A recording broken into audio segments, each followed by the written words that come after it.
अस्सलाम वालेकुम friends, welcome to CSS target. आज का जो हमारा डिस्कशन का टॉपिक रहेगा जो कि करंट अफेयर के लिहाज से वेरी वेरी इंपॉर्टेंट है और पाकिस्तान की सूरत हाल के लिहाज से या सिचुएशन के हवाले से या कंडीशन के हवाले से भी वेरी इंपॉर्टेंट टॉपिक है।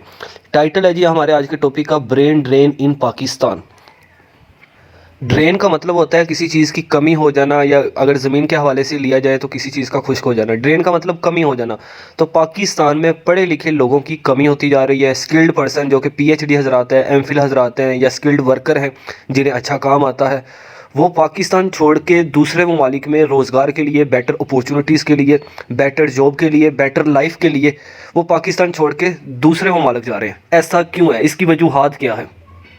और ये जो कंडीशन है पिछले साल से 2021 से 2022 में डबल थी। ठीक है, तकरीबन 7.5 लाख नौजवान, तालीम याफ्ता नौजवान, कोई आम पर्सन नहीं, पाकिस्तान छोड़ के चले गए हैं। इसकी वजूहात क्या है, यही इसी लेक्चर में हम डिस्कस करेंगे। देखते हैं आज के लेक्चर की आउटलाइन। आज के लेक्चर में हम क्या क्या पढ़ने जा रहे हैं। देखें जी, आज के हमारे लेक्चर की जो आउटलाइन है उसमें जो सबसे पहली हेडिंग है हमारे पास, व्हाट इज़ ब्रेन ड्रेन। ये ब्रेन ड्रेन होता क्या है, इसकी एक प्रॉपर डेफिनेशन पढ़ेंगे। उसके बाद इसकी वजूहात पढ़ेंगे कि पाकिस्तान के अंदर जो ब्रेन ड्रेन है इसकी वजूहात क्या क्या है। उस वजूहात में ये कुछ मैंने मेंशन किए हैं। पॉलिटिकल इंस्टेबिलिटी है, मतलब कि सियासी इस्तेहकाम नहीं है। इसके बाद एजुकेशन के लिए लेस बजट है। इसके बाद एम्प्लॉयमेंट डिस्क्रिमिनेशन है, मतलब कि मेरिट पे आपको जॉब नहीं मिलती, या जॉब है ही उतनी लेकिन जो स्किल्ड पर्सन है या पढ़े लिखे नौजवान हैं वो ज़्यादा हैं, और जॉब की अपॉर्चुनिटीज़ कम हैं, और जो कम हैं वो भी किसी हद तक बिक जाती हैं। इसके बाद बैड सिक्योरिटी सिस्टम। पाकिस्तान के अंदर जो सिक्योरिटी सिस्टम है वो काफ़ी हद तक अंदरूनी हालात बहुत ख़तरनाक तरीन चल रहे हैं, जैसा कि TTP की कार्रवाइयाँ, तहरीक तालिबान पाकिस्तान। ठीक है, अभी रिसेंटली उन्होंने पार्लियामेंट की एक वीडियो कैप्चर करके भी नेट पे डाली है कि भाई देख लें, यानी कि जहाँ पे पार्लियामेंट इस्लामाबाद जैसा सिटी ही महफूज ना हो तो बाकी सिटीज़ या विलेजेस या आम शख्स की ज़िंदगी का क्या हाल होगा, इसमें देखेंगे। इसके बाद excellent research centres and professional researchers. तो पाकिस्तान की किसी भी यूनिवर्सिटी के अंदर आपको कोई रिसर्च सेंटर नहीं दिखाई देता या प्रोफेशनल रिसर्चर नहीं दिखाई देते। जस्ट आपको थ्योरी बेस पढ़ाया जाता है, आपको प्रैक्टिकल लाइफ का कोई काम नहीं करवाया जाता। यही वजह है कि हमारी जो नौजवान नस्ल है वो यूनिवर्सिटीज़ पढ़ने के बावजूद भी किसी काम की नहीं होती। इसके बाद brain drain affects on Pakistan development. अच्छा, ब्रेन ड्रेन की वजह से पाकिस्तान की डेवलपमेंट पे क्या असरात हो रहे हैं जो कि पॉलिटिशियंस हजरात इस पे बिल्कुल भी गौर नहीं कर रहे। इसके बाद Pakistan brain drain situation in 2022, और फिर 2022 के अंदर क्या क्या मामलात हुए, कितने लोग पाकिस्तान छोड़ के चले गए, उन लोगों में कौन कौन से लोग शामिल थे, वो सारी चीज़ें देखेंगे। नीचे हमने कुछ पॉइंट्स दिए हुए हैं।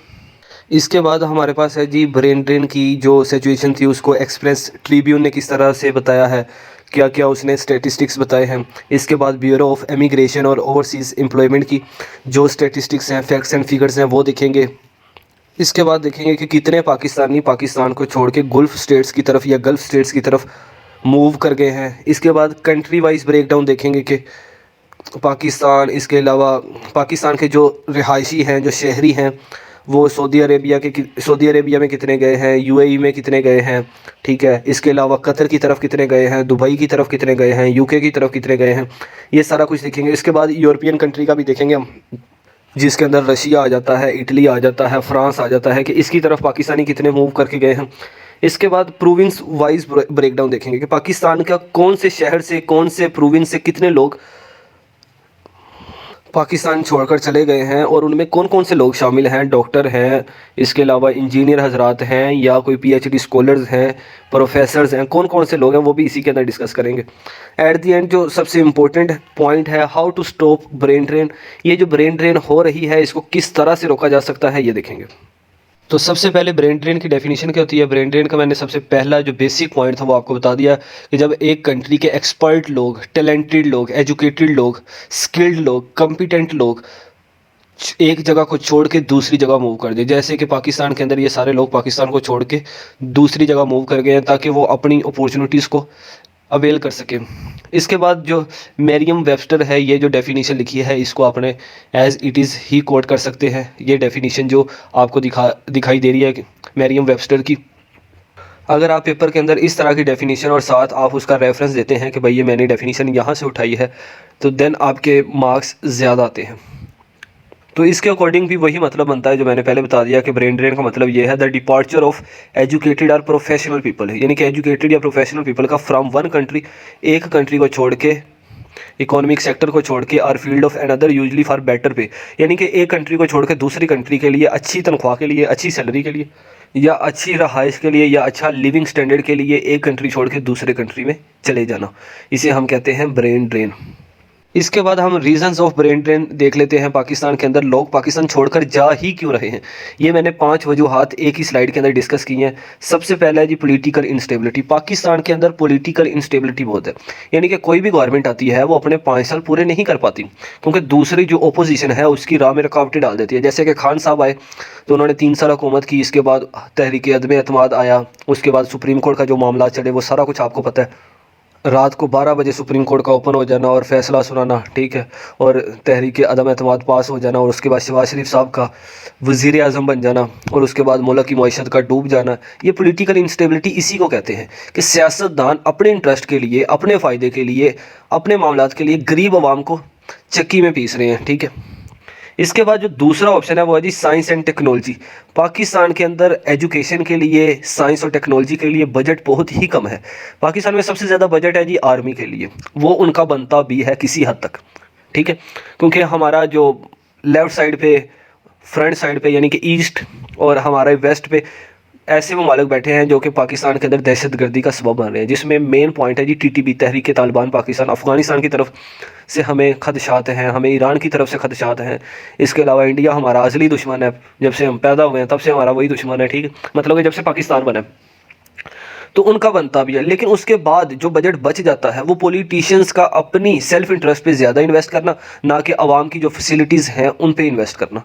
तो वो अपने इंटरेस्ट पे ज़्यादा इन्वेस्ट करते हैं, आवाम पर उनका जो मेन चीज़ है वो एजुकेशन है, उनकी हॉस्पिटल की अपॉर्चुनिटी, ये हॉस्पिटल जैसी चीज़ों पे इन्वेस्ट करना है, एजुकेशन पे है, रोड पे है, सीवरेज पे है, यानी कि आवाम की फलाह बहबूद के लिए इंडस्ट्री लगाना, डोमेस्टिक इंडस्ट्री जो कि पाकिस्तान के अंदर लगाई जा सकती है, उस पर इन्वेस्ट करें, ठीक है। इसके बाद एम्प्लॉयमेंट डिस्क्रिमिनेशन। पाकिस्तान में हमें ये आम सुनने को मिलता है कि भाई पैसे हैं तो जॉब मिलेगी, वरना नहीं जॉब मिलेगी, मतलब कि आपको जॉब लेने के लिए भी पैसों की ज़रूरत है। या आप कह लेंगे पाकिस्तान के अंदर 2 या 3 डिपार्टमेंट ऐसे हैं उसके अंदर किसी हद तक हमें फेयरनेस दिखाई देती है, जैसे कि फेडरल पब्लिक सर्विस कमीशन है, या आपको पीपीएससी का मिलता है। लेकिन जो आपका डिस्ट्रिक्ट लेवल पे कोई भी जॉब होती है तो उसमें ज़्यादातर हमें सुनने को या देखने को यही मिलता है कि इसके अंदर धांधली हुई है। जैसा कि अभी रिसेंटली 2020 के जो सिंध के पेपर हुए थे, उनका भी जो पीएमएस का एग्ज़ाम होता है, उसमें अभी थोड़े दिन पहले जो मैंने न्यूज़ देखी है वो कह रहे हैं कि उसमें भी करप्शन हुई है। इसके अलावा वो तहसीलदार के पेपर हुए थे, आपको पता है वो तहसीलदारनी के नाम से एक लड़की मशहूर हो गई थी। तो पाकिस्तान के अंदर जो स्किल्ड पर्सन है, जो एक जॉब के लिए वाकई ही कॉम्पिटेंट है, एलिजिबल है, उनको हटा के दूसरे लोगों को लगा देना, ये भी एम्प्लॉयमेंट की डिस्क्रिमिनेशन है। तो आवाम फिर पाकिस्तान छोड़े ना तो और क्या करे। इसके बाद पाकिस्तान का जो सिक्योरिटी सिस्टम है वो इंतहाई बैड है जी। वो आपको पता है कि पाकिस्तान के अंदर किसी एक आम शख्स की ज़िंदगी महफूज नहीं है। आम शख्स तो दूर, किसी लाहौर जैसा शहर, कराची जैसा शहर, इस्लामाबाद जैसा शहर, जिन्हें महफूज तरीन समझा जाता है, यहाँ पे सबसे ज़्यादा टारगेट किलिंग के हमें वाक़यात देखने को मिलते हैं, ठीक है। सबसे ज़्यादा इस्लामाबाद के अंदर अभी पिछले दिनों सिक्योरिटी को हाईलाइट कर दिया गया था कि यहाँ पे टीटीपी के कुछ कारिंदे मौजूद हैं। तो टीटीपी की पाकिस्तान के अंदर बढ़ती हुई कार्रवाइयाँ इस बात का सबूत है कि पाकिस्तान का जो इंटरनल सिक्योरिटी सिस्टम है वो बैड है। सबसे प्राइम एग्जाम्पल दूँ तो वो इमरान खान को एक इतनी आवाम के अंदर गोलियाँ लग जाना, ठीक है, बुलेट्स लग जाना। तो ये यहाँ पे हमें दिखता है कि इतनी सिक्योरिटी होने के बावजूद, इतनी आवाम होने के बावजूद एक मुल्क के साबिक़ा वज़ीर आज़म को गोलियां लग सकती हैं। तो वहाँ पे आम आदमी को, यानी कि आम आदमी का तो उधर ताल्लुक ही नहीं बनता।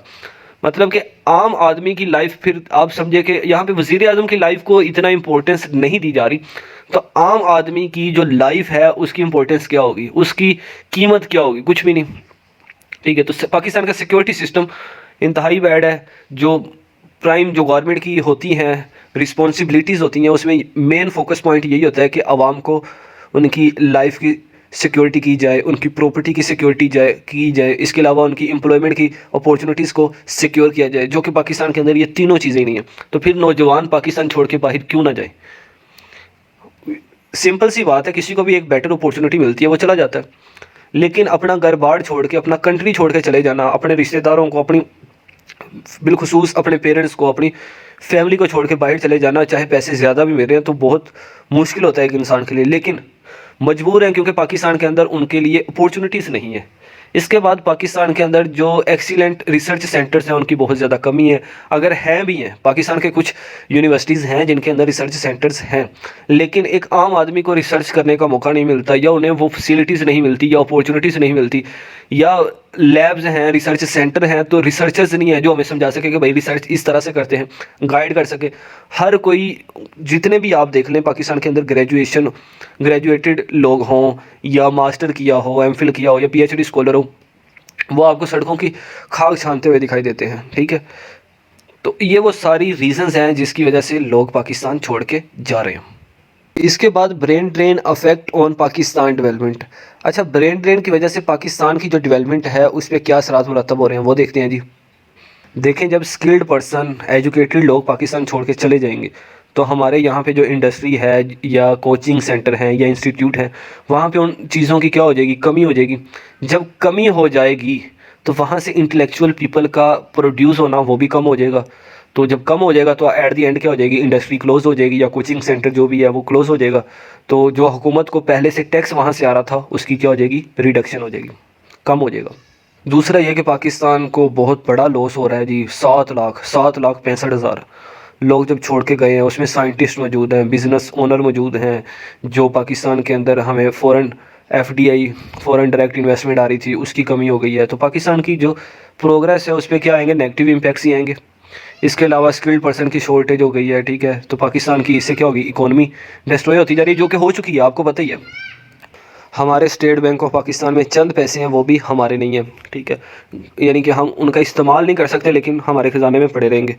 जब लोग यहाँ से चले जाएंगे तो यहाँ पे जो इनोवेटिव आइडियाज़ करने वाले हैं, तो पाकिस्तान के अंदर जो इनोवेशन है वो क्या होती जा रही है, कम से कम होती जा रही है। नेक्स्ट हमारे पास है जी brain drain affect on Pakistan development. तो यहाँ पे ये हेडिंग नहीं बनती, आप यहाँ पे हेडिंग लिखेंगे ब्रेन ड्रेन या सिचुएशन 2022 इन पाकिस्तान। ठीक है, या 2020 और 21 या पास्ट में जो ब्रेन ड्रेन हुई है उसकी क्या सूरत हाल है। इसके बाद जो स्लाइड आएगी उसकी हेडिंग, इसकी हेडिंग सेम है जी। ठीक है, यहाँ पे सबसे पहले देखें कि जो ट्रिब्यून, एक्सप्रेस ट्रिब्यून के मुताबिक 7,65,000 लोग पाकिस्तान छोड़ के चले गए 2022 में, जो कि 2,25,000 2021 में छोड़ के गए थे, और 2020 में 2,88,000 छोड़ के गए थे। अगर देखा जाए तो 2021 में 2,25, 2020 में 2,88, और जो 2022 में छोड़ के गए वो ट्रिपल है, यानी कि एक साल के बाद ट्रिपल अमाउंट छोड़ के चली गई। तो आप अंदाज़ा लगाएं कि अगर ये 2023 भी ऐसे ही रहा तो पाकिस्तान कितने लोग छोड़ के पाकिस्तान चले जाएंगे, जो कि आप 7 लाख का ट्रिपल लगा लें तो 21 लाख लोग। तो इसी तरह लोग पाकिस्तान छोड़ते चले गए तो एट द एंड पाकिस्तान के अंदर कुछ भी नहीं बचेगा, यानी कि वैसे भी कुछ नहीं है, लेकिन जो स्किल्ड पर्सन है उनकी भी क्या हो जाएगी, कमी हो जाएगी, फिर हमें वो भी बाहर से मंगवाने पड़े करेंगे। इसके बाद इस डाटा में देखा जाए तो 92,000 जो पीपल हैं वो हाईली एजुकेटेड थे। हाईली एजुकेटेड क्या, जिसमें डॉक्टर्स आते हैं, इंजीनियर्स आते हैं, आईटी एक्सपर्ट आते हैं, अकाउंटेंट आते हैं, वो पाकिस्तान छोड़ के चले गए हैं, जो कि 92,000 के करीब है। आगे जो पाकिस्तान की bureau of immigration and overseas employment की जो अपॉर्चुनिटीज़ देती है, जो उनके मुताबिक जो मेजॉरिटी ऑफ पाकिस्तानी गए हैं वो मिडल ईस्ट की तरफ गए हैं। मिडल ईस्ट में सबसे ज़्यादा सऊदी अरेबिया की तरफ गए हैं, यूएई की तरफ गए हैं। ठीक है, ये वो एरियाज़ हैं जहाँ पे पाकिस्तानी जो हैं जाना ज़्यादा पसंद करते हैं, क्योंकि उनकी करेंसी अच्छी है, वहाँ पे एम्प्लॉयमेंट की अपॉर्चुनिटीज़ बहुत ज़्यादा हैं। ये देखें, वही डेफिनेशन आ गई, Pakistan brain drain situation in 2022। अच्छा, मैंने बताया था 92,000 ग्रेजुएट्स थे जिसमें, और इसके बाद 3.5 लाख ट्रेंड वर्कर थे। ठीक है, और इतने ही नंबर अनट्रेंड लेबर्स, ये सारे पाकिस्तान छोड़ गए। ठीक है, they also said that 7,36,000 people, यानी कि 7,36,000 जो पीपल हैं वो गल्फ़ स्टेट्स की तरफ मूव करके गए। इस पिक्चर में भी आपको दिख रहा होगा कि कितनी ज़्यादा आवाम की भीड़ नज़र आ रही है। तो पाकिस्तान के अंदर कोई 5 जॉब्स हों, 4 जॉब्स हों, तो आपने देखा है कि अप्लाइड इतने ज़्यादा होते हैं। इससे हमें पता लगता है कि पाकिस्तान के अंदर अनएम्प्लॉयमेंट कितनी ज़्यादा है। अभी रिसेंटली इस्लामाबाद पुलिस का पेपर हुआ है, तो वो स्टेडियम जो भरा हुआ था उसकी जो कवरिंग है या कवरेज है वो अल जज़ीरा न्यूज़ ने भी किया। उसने कहा जी पाकिस्तान के हालात देखें, इतनी जॉब्स हैं और आवाम अप्लाइड देखें कितनी ज़्यादा है। तो स्टेडियम के अंदर ऐसे लग रहा था कि जैसे वो कीड़ियाँ बैठी होती हैं, यानी कि ऐसे कह लें कि इतनी ज़्यादा आवाम और इतनी कम जॉब्स, ये चीज़ इस बात की गवाही है कि भाई पाकिस्तान के अंदर इतनी ज़्यादा अनएम्प्लॉयमेंट है। पाकिस्तान की पढ़ी लिखी आवाम मास्टर किया है, एमफिल किया है, वो चपड़ासी की, नायब कासद की या क्लर्क की जॉब करने के लिए मजबूर है। इसके बाद पाकिस्तान के अंदर देखा जाए एमिग्रेंट्स इंक्लूडेड 5,534 इंजीनियर्स थे, 18,000 जो थे इलेक्ट्रिकल इंजीनियर थे, 2,500 डॉक्टर थे, 2,000 कंप्यूटर एक्सपर्ट हैं, 6,500 अकाउंटेंट हैं, 2,600 एग्रीकल्चर के एक्सपर्ट थे, 900 के करीब टीचर्स हैं, 12,000 के करीब कंप्यूटर ऑपरेटर हैं, 1,600 के करीब नर्सिस हैं, 21,517 टेक्नीशियन हैं। तो ये सारी मैंने नंबर्स, फैक्ट्स और फिगर्स लिखे हुए हैं। यहाँ पे लिखा है जी, डाटा के मुताबिक 7,30,000 सिर्फ गल्फ स्टेट्स की तरफ गई है और 40,000 यूरोपियन और एशियन कंट्रीज़ की तरफ गई है। तो ये जितने भी स्टैटिस्टिक हैं, ये क्या कह लें कि वेरीफाइड हैं। ये हमने टाइम्स ऑफ इंडिया जो न्यूज़पेपर है वहाँ से उठाया, उसने पाकिस्तान को कवर किया और इसी स्टैटिस्टिक को अल जज़ीरा ने भी सेम एज़ इट इज़ ही लिखा है कि पाकिस्तान से इतने लोग चले गए हैं। तो इसके बाद जो कंट्री वाइज ब्रेक डाउन किया जाए तो 4,17,000 के करीब लोग सऊदी अरब की तरफ गए हैं, 1,19,000 के करीब जो पाकिस्तानी हैं यूएई की तरफ गए हैं, 77,000 के करीब ओमान की तरफ गए हैं, 51,000 लोग कतर की तरफ गए हैं और 2,000 लोग कुवैत की तरफ गए हैं। इसके अलावा आप देख लें कि 2,000 के करीब लोग इराक़ की तरफ गए हैं, 5,000 के करीब मलेशिया की तरफ गए हैं, 602 चाइना में गए हैं, 815 जापान, 136 तुर्की, 478 पाकिस्तानी सूडान और अफ्रीका जैसे कंट्रीज़ के अंदर चले गए हैं। आपको पता है कि ये जो सूडान या अफ्रीका के कंट्रीज़ हैं या इराक़ है, ईरान है, तो ये ऐसी कंट्रीज़ हैं जिन्हें यानी कि इतना अच्छी खासियत नहीं दी जाती, इतना अच्छा समझा नहीं जाता या उनकी करेंसी को इतना बेहतर नहीं समझा जाता, लेकिन एम्प्लॉयमेंट की सर्च में पाकिस्तानी वहाँ पे चले गए हैं, क्योंकि इस चीज़ से पता लगता है कि पाकिस्तान के अंदर जो हालात हैं वो कितने डाउन हैं। इसके अलावा जो यूरोपियन कंट्री की तरफ गए हैं वो भी मैंने स्टैटिस्टिक्स लिख दिए हैं कि तकरीबन 3,000 के करीब रोमानिया की तरफ गए हैं, 2,500 के करीब बरतानिया की तरफ गए हैं, 677 स्पेन में गए हैं, 566 जर्मनी की तरफ गए हैं, 497 ग्रीक की तरफ गए हैं, 292 इटली की तरफ गए हैं।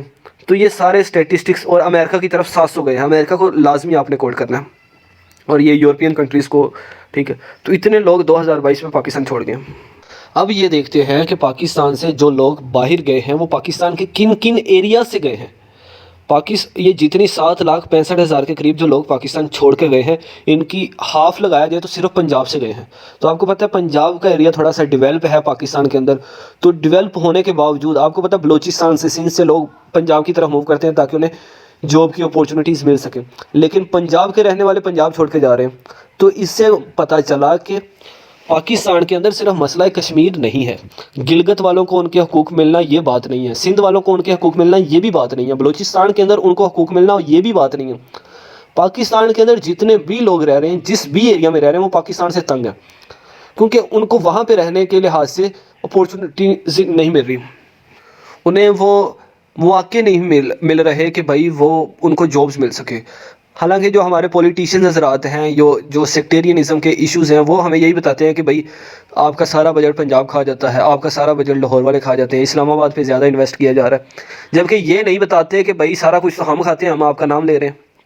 तो पाकिस्तान का कोई भी एरिया हो, सारे तंग है। तो इस चीज़ से अंदाज़ा लगाया जा सकता है कि जितने लोग पाकिस्तान छोड़कर गए उनमें हाफ पॉपुलेशन पंजाब की है। देखिए यहाँ पे लिखा है 4,24,000 लोग पंजाब से गए हैं, ठीक है, 2,06,000 लोग KPK से गए हैं, 38,000 लोग ट्राइबल डिस्ट्रिक्ट्स वगैरह से गए हैं, 54,000 लोग सिंध छोड़ के गए हैं, 27,000 लोग ये कश्मीर छोड़ के चले गए हैं, 7,000 के करीब लोग बलूचिस्तान छोड़ के गए हैं। आप इस्लामाबाद को बहुत ज़्यादा हम डेवलप एरिया समझते हैं पाकिस्तान का सबसे ज़्यादा, तो उसमें से 6,000 लोग इस्लामाबाद छोड़ गए हैं। तो ये कंट्रीज़ वाइज, ये प्रोविंस वाइज या आप कह लें कि डिस्ट्रिक्ट वाइज जो ब्रेक डाउन है पाकिस्तान का, इससे अंदाज़ा लगाया जा सकता है कि भाई पाकिस्तान का कोई भी एरिया हो, हर जगह पे जो पॉलिटिशियंस हज़रात हैं उनकी हरकत ही ऐसी हैं कि या पाकिस्तान को उन्होंने इन हालात पे पहुंचा दिया है कि वो पाकिस्तान छोड़ने पे मजबूर हो गए। हमारे आज के लेक्चर की आखिरी स्लाइड जो कि वेरी वेरी इंपॉर्टेंट है, जो कि जिसमें मैं आपको सोल्यूशन बताना चाह रहा हूँ, how to stop brain drain. भैया ब्रेन ड्रेन को किस तरह से ख़त्म किया जाए, ये एक तो स्लाइड्स में लिखा हुआ है, मैंने 3 पॉइंट्स डिस्कस किए हैं। इनमें यह है कि अपॉर्चुनिटीज़ दी जाएँ। मैं टू द पॉइंट बताता हूँ, फिर मैं अपनी डिस्कशन करता हूँ। तो अपॉर्चुनिटीज़ प्रोवाइड की जाएँ। दूसरी है जी, उनको गुड क्वालिटी ऑफ लाइफ दी जाए। तीसरा ये है कि जो एकेडमिक फ्रंट पे उन्हें रिसर्च फैसिलिटीज़ प्रोवाइड की जाएँ, ताकि उनको वो बाहर जाके रिसर्च या दूसरी चीज़ों के लिए या आला एजुकेशन के लिए बाहर ना जाए। तो यहाँ पे सबसे पहले पे बहस करते हैं कि क्रिएशन ऑफ अपॉर्चुनिटीज़। पाकिस्तान के अंदर जो स्किल्ड पर्सन है वो पाकिस्तान छोड़कर बाहर ना जाएँ, वो कैसे मुमकिन हो सकता है? पाकिस्तान के अंदर जो स्किल्ड पर्सन है, टैलेंटेड पर्सन है, एजुकेटेड पर्सन है, वो पाकिस्तान ना छोड़कर जाएँ, वो सिर्फ़ एक ही तरह हो सकता है कि पाकिस्तान के अंदर अपॉर्चुनिटीज़ बढ़ाई जाए। पाकिस्तान के अंदर जो डोमेस्टिक इंडस्ट्री है उसको बेहतर किया जाए। जो हमारे पॉलिटिशियंस हज़रात हैं, इनका प्रॉपर एक चेक एंड बैलेंस और अकाउंटेबिलिटी का प्रोसीजर होना चाहिए। एक इनके लिए भी इंस्टीट्यूट होने चाहिए कि इनकी जो स्किल्स हैं उनको मापा जा सके, उनकी मेजरमेंट की जा सके, देखा जा सके कि ये हमारे जो फ्यूचर में पाकिस्तान के जो हालात हैं उनको संभाल सकता है कि नहीं। क्योंकि हमारे जो मोस्टली पॉलिटिशियंस हज़रात हैं वो इन चीज़ों से नावाकिफ़ हैं, अनएजुकेटेड हैं। उन्हें पता ही नहीं कि क्या, वो सिर्फ़ अपने इंटरेस्ट को देखते हैं। उन्हें नहीं पता कि कितने लोग उनसे उम्मीदें लगा के बैठे हुए हैं।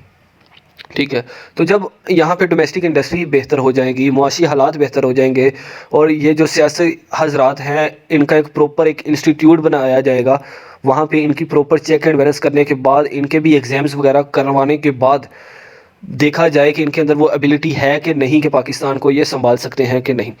देन ये हो सकता है कि पाकिस्तान के अंदर जो स्किल्ड पर्सन है उसकी कदर की जाए, जो बेहया है और जो बाकी मामलात हैं उनकी वैसी चीज़ों को रोकथाम की जाए। इसके बाद पाकिस्तानी लोगों को good quality of life. Good quality of life में सबसे बेसिक चीज़ वो ये है कि उनको खाने पीने की अशिया सस्ती मिले, इन्फ्लेशन ना हो। इसके बाद पाकिस्तान के अंदर जो सीवरेज का सिस्टम है बहुत ही गंदा सिस्टम है। कराची का एरिया देख लें, हैदराबाद का देख लें, इसके बाद लाहौर की गलियां देख लें कि जब बारिश होती है तो ऐसे लगता है कि जैसे ये दरिया का मंजर पेश कर रही हैं। तो सीवरेज सिस्टम, गलियों का सिस्टम बहुत ही ख़राब है। ठीक है, इसके बाद पाकिस्तान के अंदर गुड क्वालिटी ऑफ लाइफ में यह है कि उनकी इलेक्ट्रिसिटी के जो टैक्सेस हैं उनको कम किया जाए। ठीक है, उनको इनकम ज़्यादा की जाए, ताकि उन पे जितने लोग डिपेंड हैं वो उनका अच्छे से पेट पाल सकें। लास्ट पॉइंट ये है कि रिसर्च की अपॉर्चुनिटीज़ प्रोवाइड की जाए और रिसर्चर्स भी मौजूद हों। जो हमारी यूनिवर्सिटी लेवल की एजुकेशन है ना, ख़ास तौर पे वहाँ पे टेक्निकल एजुकेशन पे ज़्यादा जोर दिया जाए। उनको टेक्निकल प्रैक्टिकल लाइफ पे ज़्यादा जोर दिया जाए, ना कि थ्योरी पढ़ा के उन्हें यूनिवर्सिटी से फ़ारिग करवा दिया जाए। ठीक है, तो ये वो सारी चीज़ें हैं। अगर पाकिस्तान इनको मेक श्योर करता है, देन पाकिस्तान से जो ब्रेन ड्रेन है, जो स्किल्ड पर्सन है, वो पाकिस्तान छोड़कर नहीं जाएंगे। उम्मीद है आपको आज का लेक्चर समझ आया होगा। अगर कोई आपका क्वेश्चन है तो आप पूछ सकते हैं, कमेंट बॉक्स में कमेंट कर सकते हैं। और अगर आपकी कोई सजेशन है, एडवाइस है, वो भी आप कमेंट बॉक्स के अंदर कमेंट करें और मुझे बताएं, मुझे आगाह करें जो मैं बताना भूल गया हूँ या आप समझते हैं कि इसमें ऐड होना चाहिए। ठीक है, सो मिलते हैं नेक्स्ट लेक्चर में, तब तक के लिए अल्लाह हाफिज़।